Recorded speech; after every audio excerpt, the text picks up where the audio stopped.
From translation, NKJV New King James Version. This 51 day of the year.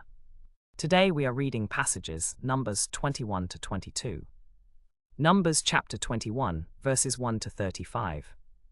When the Canaanite king of Arad, who dwelt in the south, heard that Israel was coming by the way of the Atarim, he fought against Israel and took some of them prisoners. So Israel made a vow to the Lord and said, "If you will indeed deliver this people into my hand, then I will utterly destroy their cities." And the Lord listened to the voice of Israel and delivered up the Canaanites. And they utterly destroyed them and their cities. So the name of that place was called Hormah. Then they journeyed from Mount Hor by the way of the Red Sea to go around the land of Edom. And the soul of the people became very discouraged on the way. And the people spoke against God and against Moses. "Why have you brought us up out of Egypt to die in the wilderness? For there is no food and no water, and our soul loathes this worthless bread." So the Lord sent fiery serpents among the people, and they bit the people, and many of the people of Israel died. Therefore the people came to Moses and said, "We have sinned, for we have spoken against the Lord and against you. Pray to the Lord that he take away the serpents from us." So Moses prayed for the people. Then the Lord said to Moses, "Make a fiery serpent and set it on a pole, and it shall be that everyone who is bitten, when he looks at it, shall live." So Moses made a bronze serpent and put it on a pole. And so it was, if a serpent had bitten anyone, when he looked at the bronze serpent, he lived. Now the children of Israel moved on and camped in Oboth. They journeyed from Oboth and camped at Abarim, in the wilderness which is east of Moab, toward the sunrise. From there they moved and camped in the valley of Zerd. From there they moved and camped on the other side of the Arnon, which is in the wilderness that extends from the border of the Amorites, for the Arnon is the border of Moab, between Moab and the Amorites. Therefore it is said in the book of the wars of the Lord, "Waheb in Suphah, the brooks of the Arnon, and the slope of the brooks that goes away to the dwelling of Ar, and lies on the border of Moab." From there they went to Beer. This is the well of which the Lord said to Moses, "Gather the people together, and I will give them water." Then Israel sang this song, "Spring up, O well, all of you sing to it, the well the leaders dug, which the nobles of the people dug, by the direction of the lawgiver, with their staves." And from the wilderness they went to Mattanah. From Mattanah they went to Nahaleel, and from Nahaleel to Bamoth, and from Bamoth, in the valley that is in the country of Moab, to the top of Pisgah which overlooks the wasteland. Then Israel sent messengers to Sihon king of the Amorites, saying, "Let me pass through your land. We will not turn into fields or vineyards, we will not drink water from wells. We will go by the king's highway until we have passed through your territory." But Sihon would not allow Israel to pass through his territory. So Sihon gathered all his people together, and went out against Israel in the wilderness, and came to Jahaz, and fought against Israel.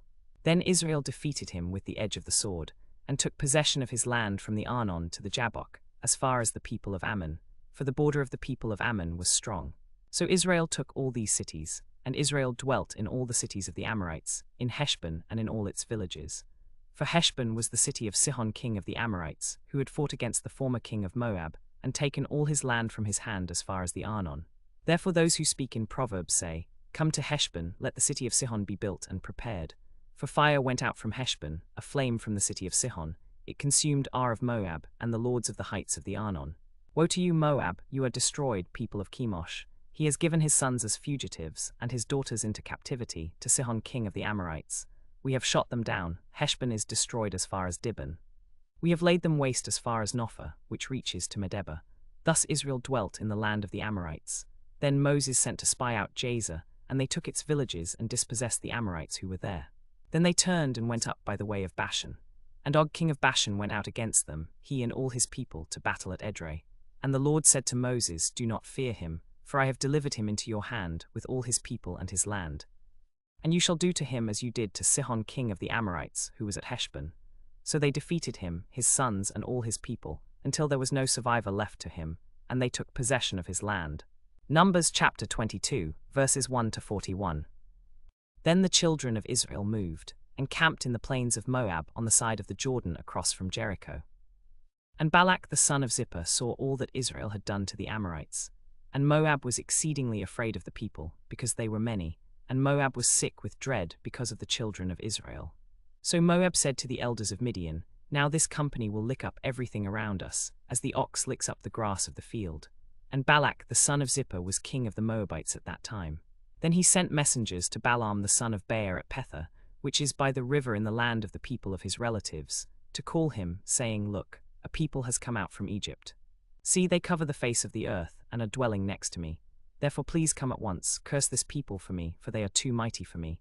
Perhaps I shall be able to defeat them and drive them out of the land, for I know that whom you bless is blessed, and whom you curse is cursed."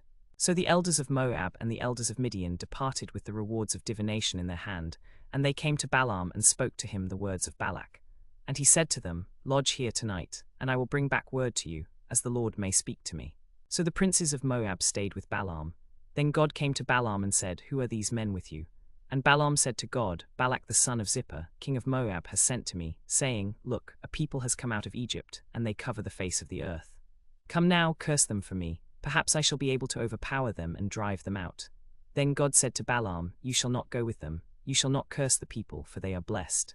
So Balaam rose in the morning and said to the princes of Balak, "Go back to your land, for the Lord has refused to give me permission to go with you." And the princes of Moab rose and went to Balak and said, "Balaam refuses to come with us." Then Balak sent again princes more numerous and more honorable than they. And they came to Balaam and said to him, "Thus says Balak the son of Zippor, Please do not let anything hinder you from coming to me. For I will certainly honor you greatly, and I will do whatever you say to me. Therefore come, please curse this people for me." Then Balaam answered and said to the servants of Balak, "Though Balak were to give me his house full of silver and gold, I could not go beyond the word of the Lord my God, to do less or more. Now therefore please you also stay here tonight, that I may know what more the Lord will say to me." And God came to Balaam at night and said to him, "If the men come to call you, rise and go with them. But only the word which I speak to you, that you shall do." So Balaam rose in the morning and saddled his donkey, and went with the princes of Moab.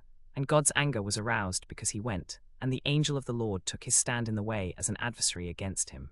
Now he was riding on his donkey, and his 2 servants were with him. And the donkey saw the angel of the Lord standing in the way, and his sword drawn in his hand. So the donkey turned aside out of the way and went into the field. But Balaam struck the donkey and turned her back onto the road. Then the angel of the Lord stood in a narrow path between the vineyards, with a wall on this side and a wall on that side. And when the donkey saw the angel of the Lord, she pushed herself against the wall and crushed Balaam's foot against the wall.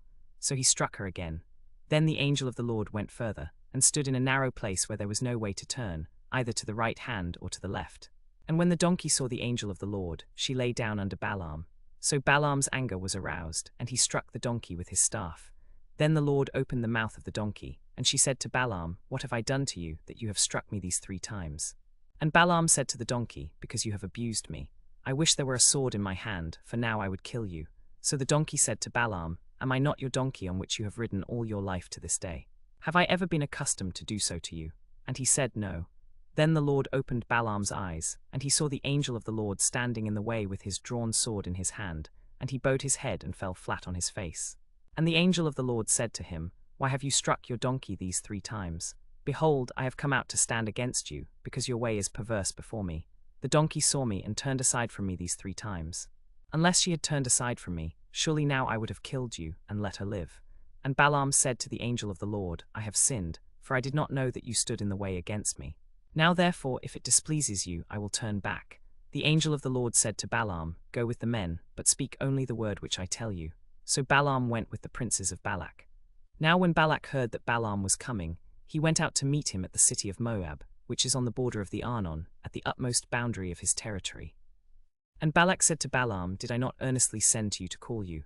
Why did you not come to me? Am I not able to honor you?" And Balaam said to Balak, "Look, I have come to you. Now am I able to speak anything at all? The word that God puts in my mouth, that I must speak." Then Balaam went with Balak, and they came to Kirjath-Huzoth. And Balak sacrificed oxen and sheep, and sent to Balaam and to the princes who were with him. So it was in the morning that Balak took Balaam, and brought him up to the high places of Baal, that from there he might look on the outskirts of the people.